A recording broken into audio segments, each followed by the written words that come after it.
When Nate, a brilliant but underappreciated software developer, creates a revolutionary program, he naively trusts his smooth-talking boss, Brad, to do the right thing.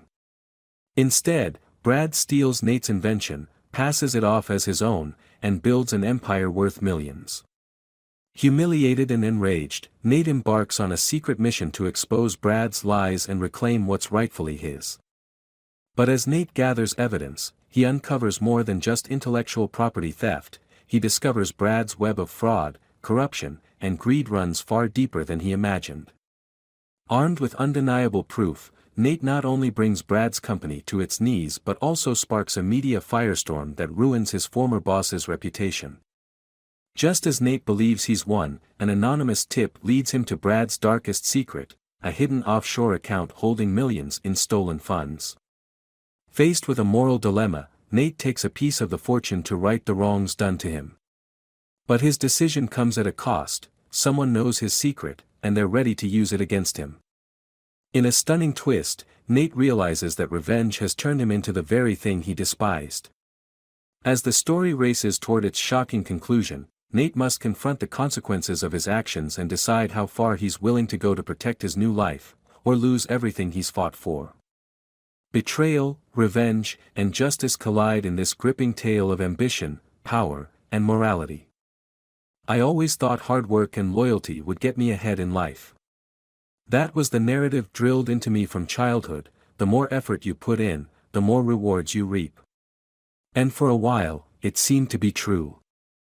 I was one of the top software developers at a tech startup called Apex Solutions. Sure, the company wasn't exactly a household name, but it had potential, and I wanted to be part of something that could make a mark. The CEO, Brad Vance, was the kind of guy who could sell sand to a desert. He had charm, charisma, and an undeniable knack for persuading people to buy into his vision. At first, I admired him. He was everything I wasn't: outgoing, confident, and razor-sharp when it came to business. I wanted to learn from him, to absorb some of his energy. But as it turned out, Brad's charm was just a mask hiding something much darker. Back then, though, I didn't know that. I worked long hours at Apex, not because anyone forced me to, but because I loved what I did. Software development wasn't just a job to me, it was a passion. While my colleagues clocked out at 5, I stayed behind, tweaking code, testing prototypes, and dreaming up new ideas. One of those ideas would eventually become my downfall, or so I thought. I spent nearly 6 months developing a groundbreaking piece of software on my own time. It was a real-time analytics tool that could process massive amounts of data faster and more accurately than anything on the market. To me, it wasn't just a project, it was the culmination of years of learning, late nights, and an almost obsessive drive to create something revolutionary. When I finally finished the prototype, I couldn't wait to show it to Brad. I was proud of what I'd built and thought it could take Apex Solutions to the next level. I imagined Brad would see its potential and maybe even reward me for my hard work. The day I presented it to him is burned into my memory. I walked into his office, laptop in hand, my heart pounding with excitement and nerves. His office was exactly what you'd expect from a tech CEO trying to look like a visionary: sleek minimalist furniture, floor-to-ceiling windows, and an obnoxiously large desk made of polished black glass. Brad leaned back in his leather chair, arms crossed, as I began the demo. For the first few minutes, he didn't say much, just nodded occasionally while I explained the features.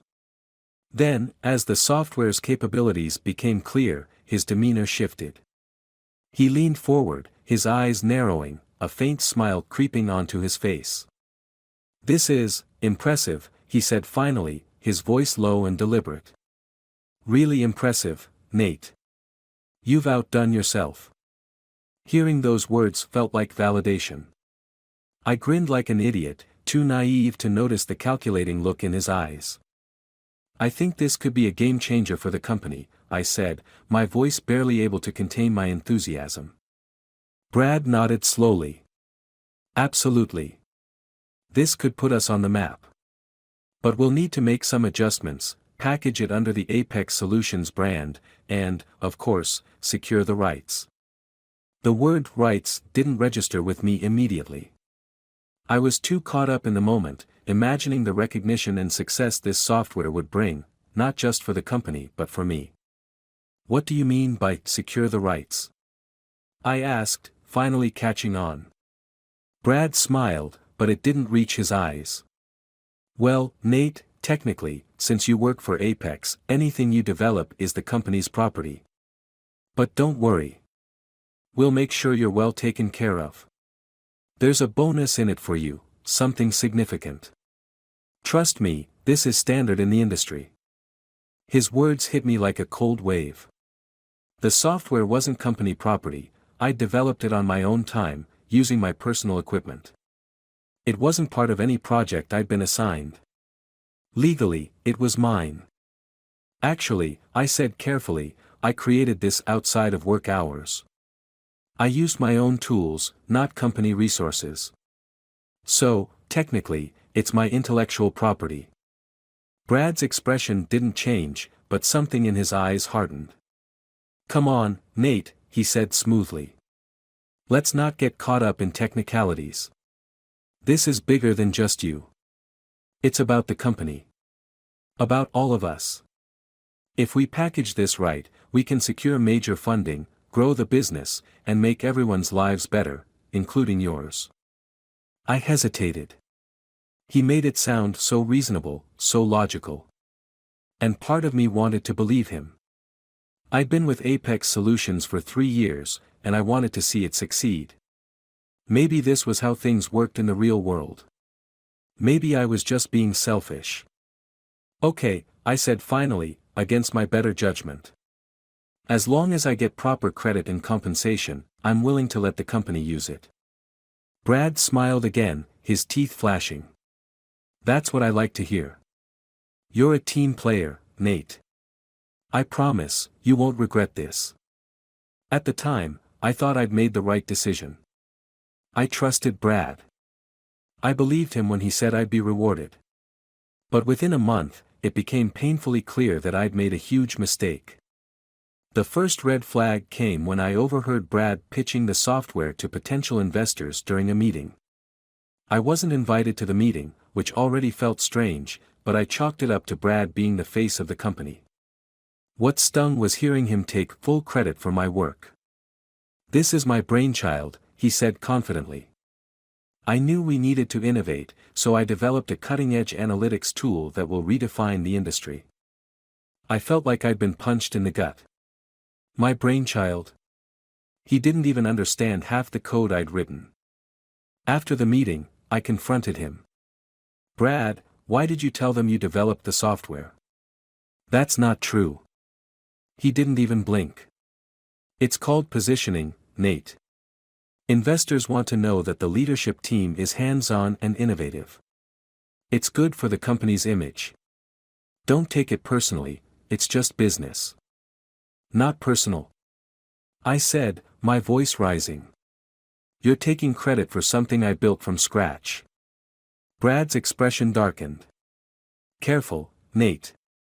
You're starting to sound ungrateful. I could have just taken this and not involved you at all. But I didn't. I'm still giving you a piece of the pie. Don't make me regret that. The threat was subtle, but it was there. I left his office fuming, but I didn't know what to do. Brad was my boss. He had the power. If I pushed too hard, I could lose my job, and in the tech industry, word travels fast. A bad reference from someone like Brad could ruin my career. So I stayed quiet. For a while. But things kept getting worse. Brad renamed my software, gave it a flashy new branding, and started marketing it as the flagship product of Apex Solutions. Meanwhile, I was stuck in the same position, doing the same work, with no recognition or compensation for my creation. The final straw came when I learned that Brad had sold exclusive licensing rights to a major corporation, for a multi-million-dollar deal. I didn't see a dime. That night, as I sat in my tiny apartment staring at the news article announcing the deal, something inside me snapped. I wasn't just angry anymore, I was determined. Brad thought he'd won, but he didn't know who he was dealing with. I wasn't going to let him get away with it. Not this time. For weeks, I couldn't think about anything else. Every waking moment was consumed by my anger at Brad. It wasn't just the money, though, trust me, that part stung. It was the principle of it. He'd taken something I had poured my heart and soul into and turned it into his personal gold mine. He hadn't just stolen my work, he'd stolen my pride, my name, and my future. At first, I felt powerless. What could I do against someone like Brad? He had lawyers, connections, and the reputation of a savvy entrepreneur. Meanwhile, I was just a programmer in a mid-level position. But the more I thought about it, the more I realized that Brad wasn't as untouchable as he pretended to be. He'd built his empire on lies and exploitation, and all it would take was one loose thread to unravel it. I decided to start pulling.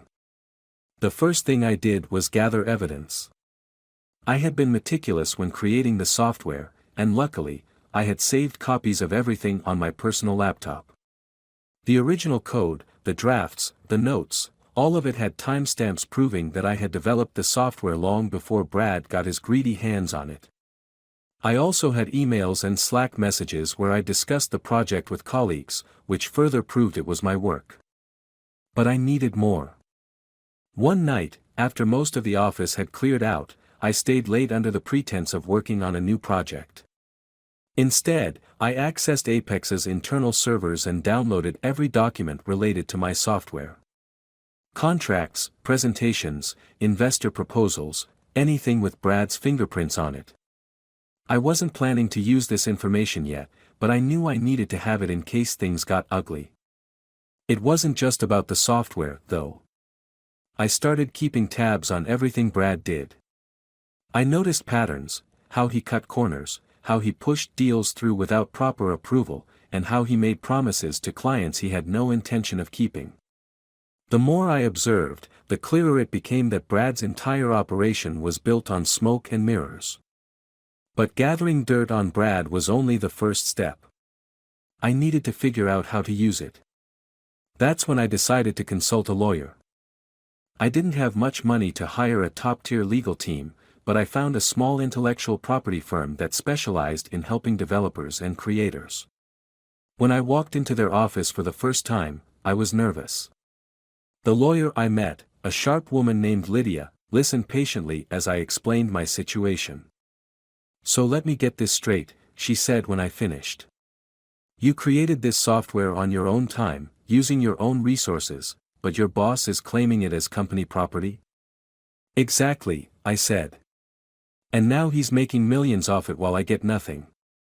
Lydia leaned back in her chair, tapping a pen against her desk. "Do you have proof that you developed the software independently?" "I do," I said, pulling out a USB drive. "Everything's on here, original files, timestamps, even emails where I discussed the project before Brad ever got involved." She took the drive, her expression thoughtful. "This is good. Very good. Based on what you've told me, it sounds like you have a strong case.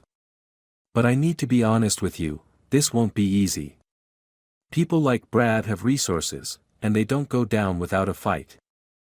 "I don't care," I said, my voice firm. "He stole from me, and I want to take him down."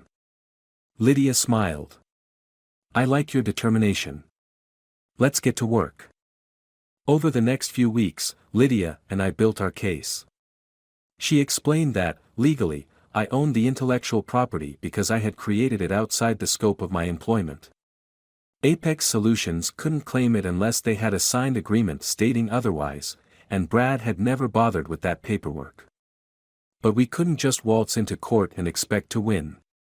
We needed to play this strategically, especially since Brad had the resources to drag things out for years if he wanted to.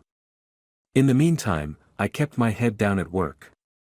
I acted like nothing was wrong, like I hadn't spent every evening plotting Brad's downfall. I even forced myself to smile at him in the hallways, though it made my skin crawl. I wasn't just waiting for the lawsuit to come together, I was also working on my own plans. If Brad was going to use my software to make millions, then I was going to hit him where it hurt the most, his reputation. I started by reaching out to former employees. Apex Solutions had a notoriously high turnover rate, and I figured some of the people who had left might have stories to share.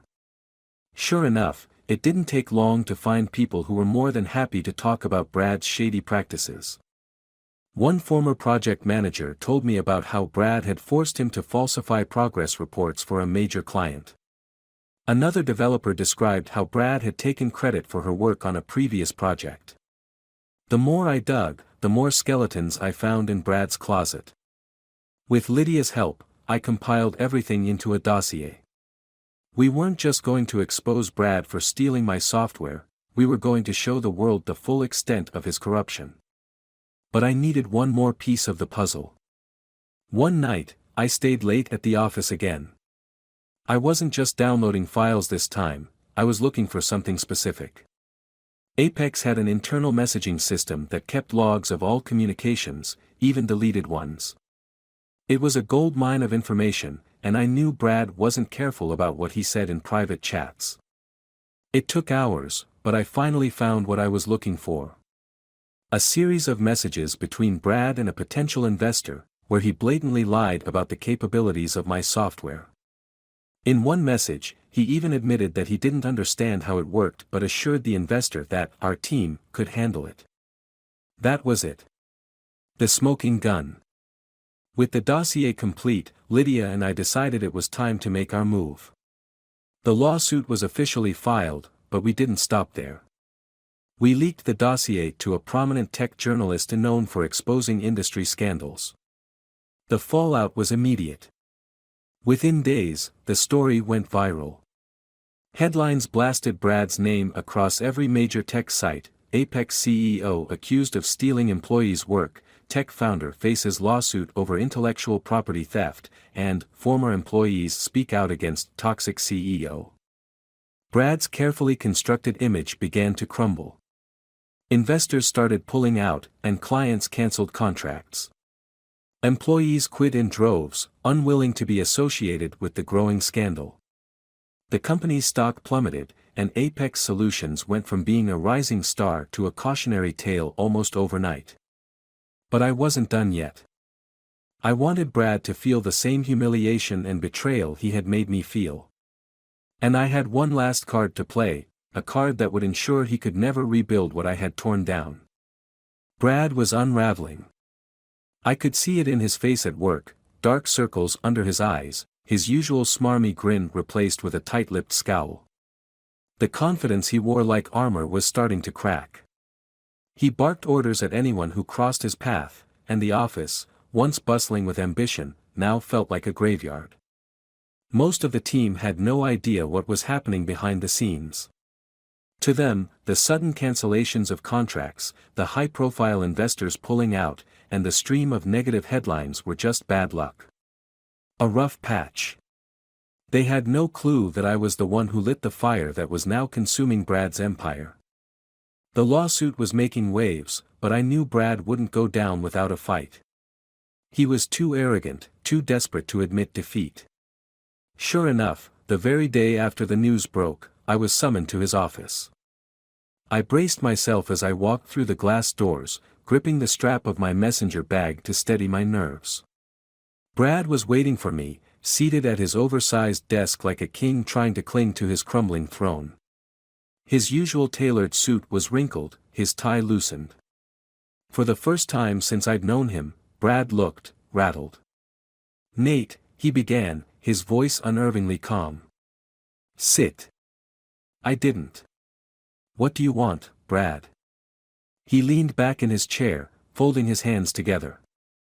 "I think we both know this lawsuit is a bad idea. It's messy. Expensive.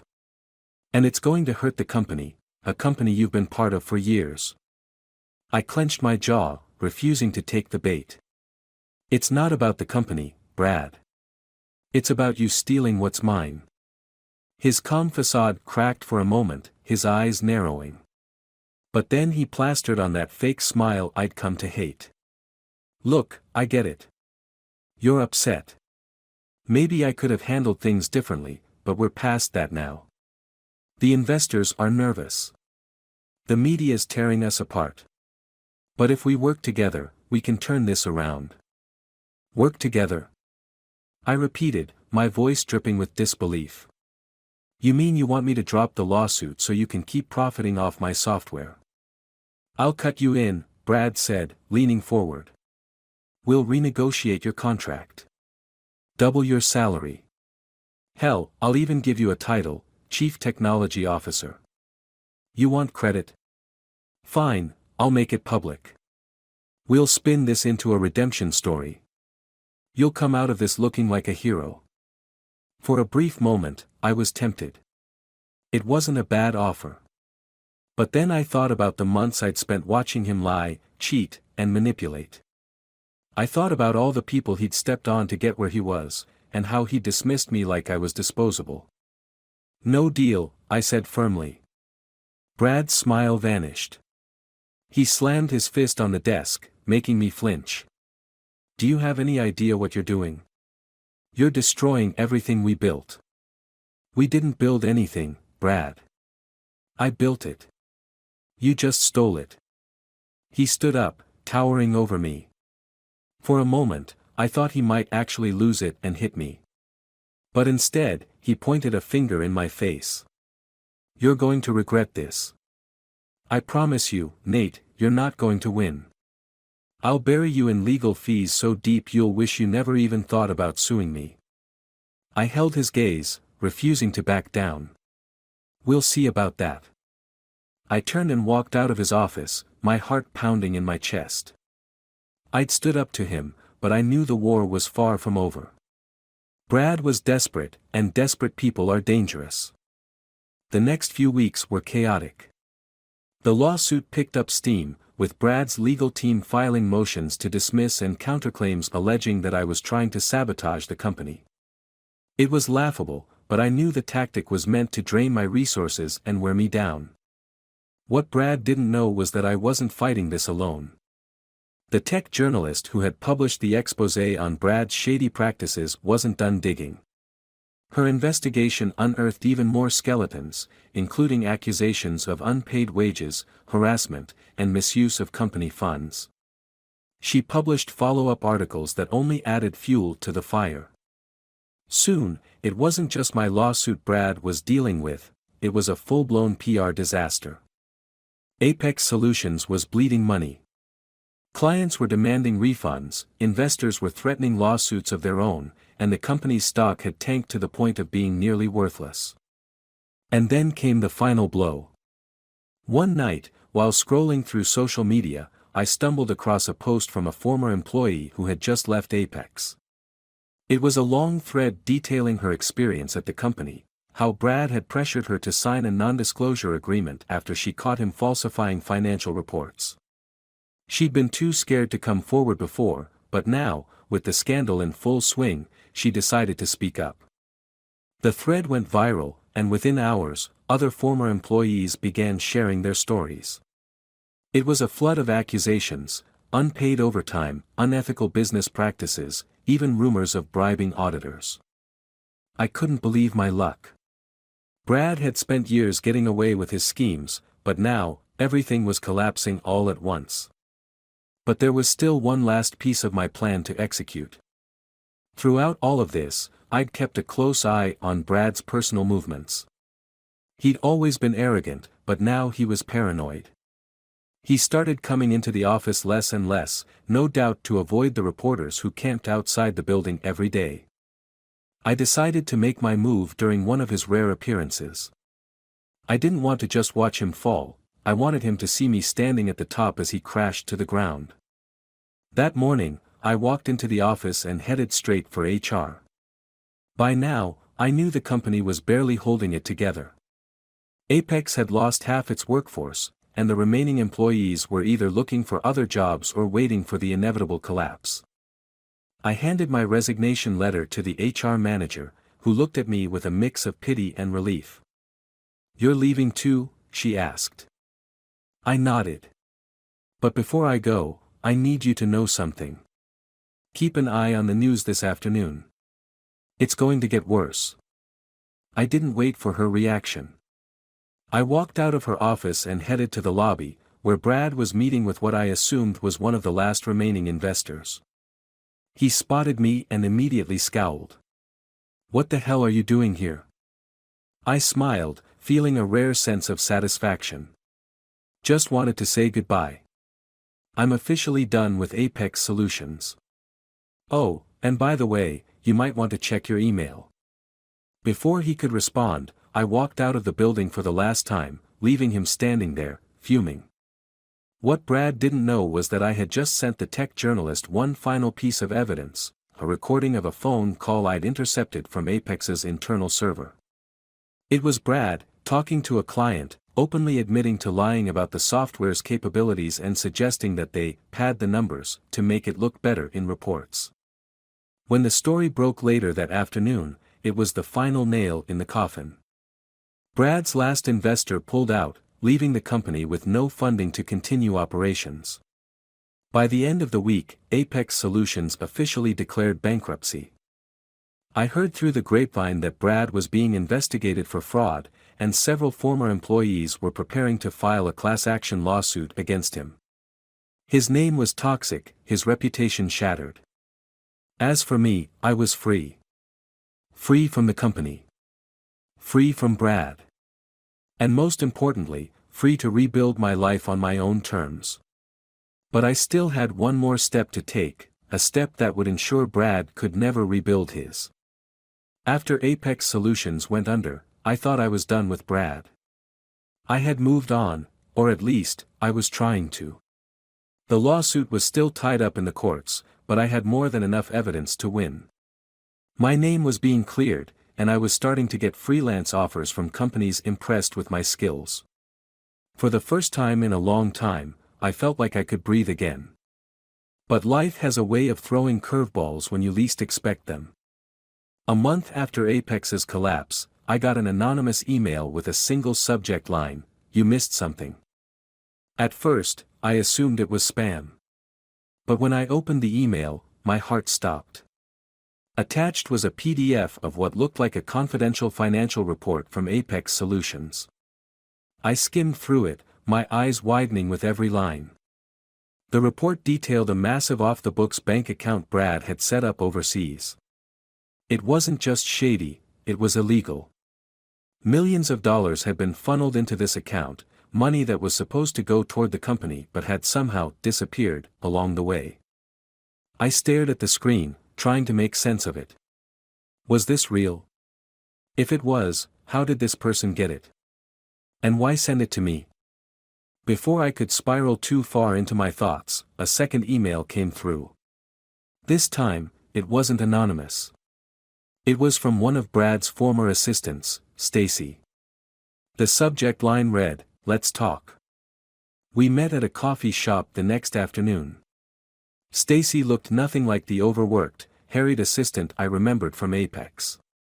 She was calm, collected, and had the kind of quiet confidence that comes from knowing you're holding all the cards.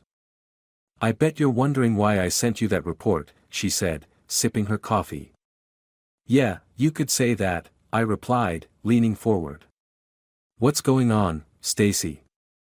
She smirked. "Let's just say I'm tired of cleaning up Brad's messes. I was the one who helped him set up that offshore account.